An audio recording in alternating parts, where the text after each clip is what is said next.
ನಿಮ್ಮೆಲ್ಲರ ದಿನ ನಗುವಿನಿಂದ ಶುರುವಾಗಿ ನಗುವಿನಿಂದ ಕೊನೆಯಾಗಲಿ. ವಿಡಿಯೋ ನೋಡುತ್ತಿರುವ ಎಲ್ಲ ನನ್ನ ವ್ಯೂವರ್ಸ್ಗೂ ನಮಸ್ಕಾರಗಳು. ನಾನು ನಾಗವೇಣಿ. ಬೇಳೆ ಇಲ್ಲ ಸಾರು ಮಾಡಲಿಕ್ಕೆ, ಅಥವಾ ಅದೇ ಬೇಳೆ ಸಾರನ್ನ ಊಟ ಮಾಡಿ ಬೇಜಾರಾಗಿದೆ ಅಂತ ಹೇಳಿದಾಗ ಈ ಥರ ಒಂದು ಟೊಮೊಟೊ ಸಾರು ಮಾಡ್ಕೊಂಡು ಫ್ರೆಂಡ್ಸ್. ನಾನಿಲ್ಲಿ ಟೊಮೊಟೊ ಸಾರು ಮಾಡ್ತಾಯಿದ್ದೀನಿ. ಅದಕ್ಕೆ ಏನೇನು ಬೇಕಾಗ್ಬೋದು ಅಂತಂದೇಳಿ ಇಲ್ಲಿ ಒಂದೊಂದು ಬಾಣಲಿ ಇಟ್ಕೊಂಡ್ಬಿಟ್ಟು ಅದು ಬಿಸಿ ಆಗ್ತಿದ್ದಂಗೆ ಇಲ್ಲೊಂದು 1/4 ಸ್ಪೂನಷ್ಟು ಎಣ್ಣೆ ಹಾಕ್ಕೊಂಡಿದ್ದೀನಿ. ನಾನು ಬರೀ ಸ್ವಲ್ಪ ಇದು ಎಲ್ಲ ಫ್ರೈ ಮಾಡ್ಕೊಳ್ಳೋದೈತಿ. ಅದ್ರ ಸಂಬಂಧ ಈಗ ಇಲ್ಲಿ ನಾನು ಒಂದು ಸಣ್ಣ ಸ್ಪೂನಿಂದ ಒಂದು ಜೀರಿಗೆ ಒಂದು ಸ್ಪೂನಷ್ಟು ಜೀರಿಗೆ ಹಾಕ್ಕೊಂಡಿದ್ದೀನಿ. ಇಲ್ಲಿ ಒಂದು 2 ಲವಂಗ ಹಾಕ್ಕೊತಿದ್ದೀನಿ.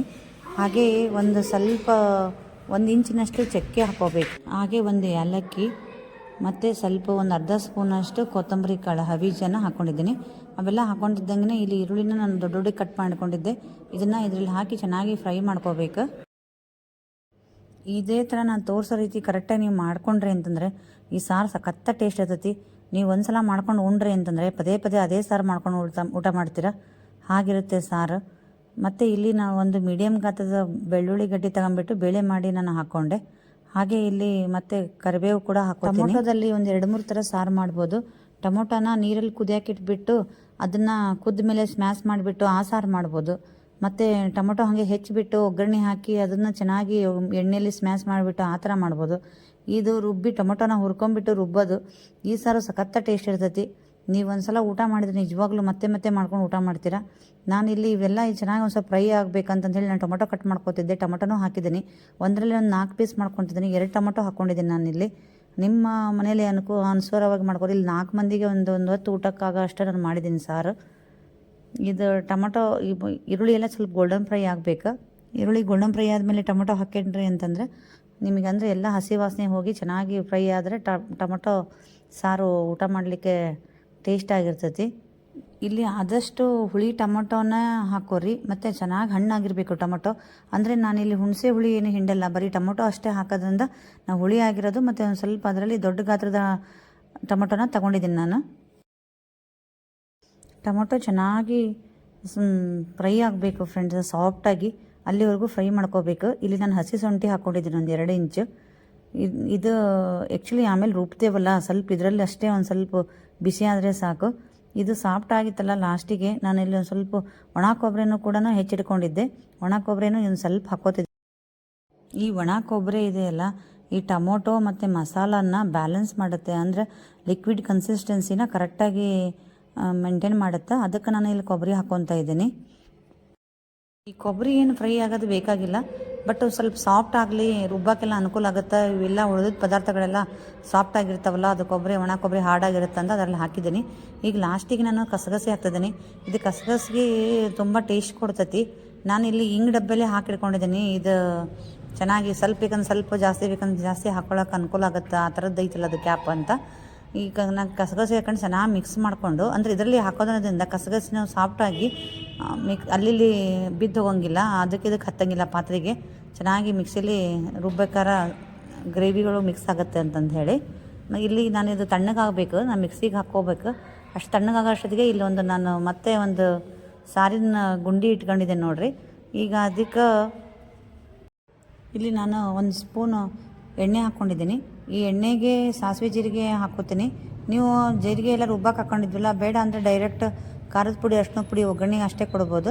ಬಟ್ ನನಗೆ ಸರಿ ಹೋಗೋಲ್ಲ, ನಾನು ಸಾಸಿವೆ ಜೀರಿಗೆ ಎರಡೂ ಮತ್ತೆ ಇಲ್ಲಿ ಒಗ್ಗರಣೆ ಕೊಡ್ತೀನಿ. ಈ ಸಾಸಿವೆ ಜೀರಿಗೆ ಚಟಪಟ ಅಂದಮೇಲೆ ನಾನು ಒಂದು ಸ್ವಲ್ಪ ಕರಿಬೇವು ಹಾಕ್ಕೊಂಡಿದ್ದೀನಿ. ಒಗ್ಗರಣೆಯಲ್ಲಿ ಕರಿಬೇವು ಇದ್ದರೆ ಚೆನ್ನಾಗಿ ಅಂತ ಒಂದು 2-3 ಎಲೆ ಅಷ್ಟೇ ಒಗ್ಗರಣೆಗೆ ಅಂತಂದರೆ ಅಷ್ಟೇ ಕಟ್ ಮಾಡಿ ಹಾಕ್ಕೊಂಡಿದ್ದೀನಿ. ನೀವು ಇಲ್ಲಿ ಸಾಸಿವೆ ಜೀರಿಗೆ ಚಟಪಟ ಅಂತಿದ್ದಂಗೆ ನಾವು ಇಲ್ಲಿ ಗ್ಯಾಸ್ ಬಂದ್ ಮಾಡಿಬಿಡಬೇಕು. ಇದರಲ್ಲಿ ಅರಿಶಿನ ಪುಡಿ ಮತ್ತು ಖಾರದ ಪುಡಿ ಹಾಕಬೇಕಲ್ಲ. ಗ್ಯಾಸ್ ಆನ್ ಇತ್ತು ಅಂತಂದರೆ ಇದೆಲ್ಲ ಎಣ್ಣೆ ಚೆನ್ನಾಗಿ ಕಾದಿರುತ್ತೆ, ಮೊದಲೇ ಸುಟ್ಟು ಹೋಗ್ಬಿಡುತ್ತೆ. ಅದರ ಸಂಬಂಧ ನಾವು ಗ್ಯಾಸ್ ಫ್ಲೇಮ್ ಬಂದ್ ಮಾಡಿಬಿಟ್ಟು ಅರಿಶಿನ ಮತ್ತು ಇಲ್ಲಿ ಖಾರದ ಪುಡಿ ಹಾಕಬೇಕು. ನಾನಿಲ್ಲಿ 3 ಚಿಕ್ಕ ಸ್ಪೂನಿಂದ 3 ಸ್ಪೂನಷ್ಟು ನಾನು ಖಾರದ ಪುಡಿ ಹಾಕ್ಕೊಂಡಿದ್ದೀನಿ. ನೋಡಿರಿ ಖಾರದ ಪುಡಿ ಎಣ್ಣೆಯಲ್ಲಿ ಎಷ್ಟು ಚೆನ್ನಾಗಿ ಫ್ರೈ ಆಗ್ತಿದೆ. ಈಗ ನಾನು ರುಚಿಗೆ ತಕ್ಕಷ್ಟು ಉಪ್ಪು ಹಾಕ್ಕೊತೀನಿ. ನೀವೆಲ್ಲ ಟೊಮೊಟೊ ಸಾರು ಯಾವ ರೀತಿ ಮಾಡ್ತೀರಿ? ನಾನು ಮಾಡ್ತಾಯಿದ್ದೀನಲ್ಲ, ಈ ರೀತಿ ನೀವು ಮಾಡಿದ್ದೀರಾ ಅಥವಾ ಮಾಡ್ತೀರಾ? ನನಗೆ ಕಮೆಂಟ್ ಮೂಲಕ ತಿಳಿಸ್ರಿ.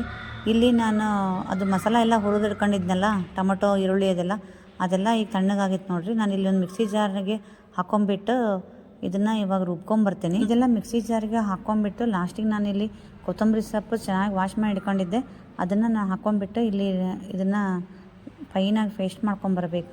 ಇಲ್ಲಿ ನೋಡಿ ಚೆನ್ನಾಗಿ ಪೇಸ್ಟ್ ಆಗಿದೆ, ಫುಲ್ಲು ಸಾಫ್ಟಾಗಿ ಸಣ್ಣಗೆ ಬರಬೇಕು, ಅಂದ್ರೆ ಸಾಂಬಾರು ಕನ್ಸಿಸ್ಟೆನ್ಸಿ ಕರೆಕ್ಟಾಗಿ ಬರುತ್ತೆ. ನೀವು ಕೊಬ್ಬರಿ ಇದೆಲ್ಲ ಹಾಕಿರ್ತಾವಲ್ಲ, ಸರಿ ನುಚ್ಚು ತಿರುವಿದ್ರಿ ಅಂತಂದರೆ ಟೇಸ್ಟ್ ಆಗೋಲ್ಲ ಸಾಂಬಾರು, ಸರಿ ಪೇಸ್ಟ್ ಆಗಬೇಕದು.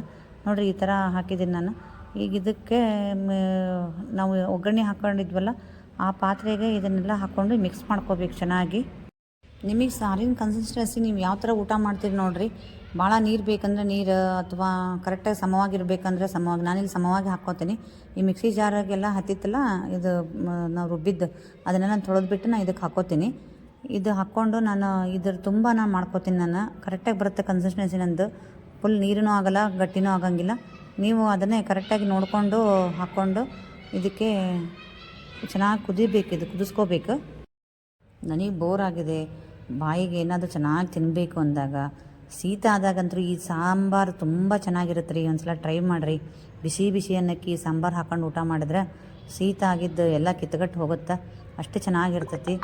ಹಾಗೆ ಇದ್ರ ಜೊತೆಗೆ ಒಂದು ಹಪ್ಪಳ ಸುಟ್ಕೊಂಡು ಒಂದು ಉಪ್ಪಿನಕಾಯಿ ನೆನೆಸ್ಕೊಂಡು ಊಟ ಮಾಡಿದರೆ ಆ ರುಚಿನೇ ರುಚಿ. ಮತ್ತು ಸಾರು ಅಷ್ಟೇ ಘಮ ಅಂತಿರುತ್ತೆ. ಉಂಡು ಎಷ್ಟೊತ್ತಾದ್ರೂ ನಾವು ಕೈ ಮೂಸ್ ನೋಡ್ಕೊಂಡ್ರೂ ಚೆನ್ನಾಗಿ ಸ್ಮೆಲ್ ಇರುತ್ತೆ. ನೀವು ಒಂದು ಸಲ ಟ್ರೈ ಮಾಡಿರಿ ನಿಜವಾಗ್ಲೂ. ನಾನು ಮಾಡ್ತಾ ಇರೋ ವಿಡಿಯೋ ಅಥವಾ ಈ ಸಾರಿನ ವಿಡಿಯೋ ನಿಮಗೆ ಇಷ್ಟ ಆಯ್ತು ಅಂತಂದ್ರೆ ಲೈಕ್ ಮಾಡಿ, ಕಮೆಂಟ್ ಮಾಡಿ, ಹಾಗೆ ಸಬ್ಸ್ಕ್ರೈಬ್ ಆಗೋದನ್ನು ಮರಿಬೇಡಿ. ನಿಮ್ಮ ಫ್ರೆಂಡ್ಸಿಗೂ ಈ ಸಾರು ಹೀಗಿದೆ, ಹೀಗೆ ಮಾಡ್ಕೊಳ್ರಿ ಅಂತ ಶೇರ್ ಮಾಡಿ. ಹಾಗೆ ಇದು ಪಳ ಕುದೀತಾ ಇದೆ. ಇವಾಗ ನಾವು ಬಂದ್ ಮಾಡ್ಕೋಬೇಕು ನೋಡಿ ಫ್ರೆಂಡ್ಸ್. ಕಲರ್ ನೋಡಿ ಎಷ್ಟು ಚೆನ್ನಾಗಿ ಬಂದಿದೆ. ಓಕೆ ಫ್ರೆಂಡ್ಸ್, ಮುಂದಿನ ವಿಡಿಯೋದಲ್ಲಿ ಹೊಸ ರೆಸಿಪಿಯೊಂದು ಸಿಗ್ತೀನಿ. ವಿಡಿಯೋ ನೋಡಿದ ನಿಮಗೆಲ್ಲರಿಗೂ ಧನ್ಯವಾದಗಳು. ಬಾಯ್.